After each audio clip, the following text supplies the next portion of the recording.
নিশাত সুলতানা, আপনার প্রশ্নটি আমি শুরুতে দেখতে পাচ্ছি। আপনি লিখেছেন, কোনো কারণে কারো কবর ভেঙে যাওয়া কি খারাপ লক্ষণ? কবর ভেঙে গেলে কি মৃত ব্যক্তির ব্যাপারে কুধারণা করা যাবে, কিংবা কুধারণা করলে কোনো গুনাহ হবে কিনা? উত্তর হলো, কবর কোনো কারণে ভেঙে যাওয়াটা এটা অস্বাভাবিক কোনো বিষয় নয়, এবং এটা মৃত ব্যক্তি বা কবরস্থ লোকটির খারাপ হওয়ার কোনো লক্ষণও নয়।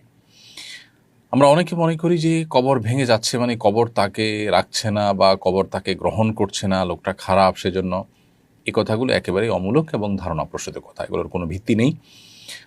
কবর ভেঙে যাওয়াটা মাটির কোনো কারণে হতে পারে, অন্য কোনো কারণে হতে পারে। অতএব কবর ভেঙে যাওয়া, কবরে পানি ওঠা, এরকম কোনো বিষয়ই আসলে মৃত ব্যক্তি বা কবরস্থ ব্যক্তির ভালো বা মন্দের কোনো বিষয়কে ইঙ্গিত করে না। বিধায় শুধুমাত্র কারো কবর ভাঙতে দেখে বা ভাঙা কবর দেখে বা কবরে পানি উঠেছে এটা দেখে ওই মৃত ব্যক্তি সম্পর্কে কুধারণা করলে সেটি গুনাহ হবে। কারণ একজন মানুষ সম্পর্কে খারাপ ধারণা করা এমনিতেই নিষেধ। সেখানে একজন মৃত মানুষ, তার সম্পর্কে খারাপ ধারণা করা, নিষেধাজ্ঞার মাত্রাটা এখানে আরও বেশি। এই জন্য এ ধরনের বদগুমান, এ ধরনের খারাপ ধারণা করা থেকে আমাদেরকে বিরত থাকতে হবে।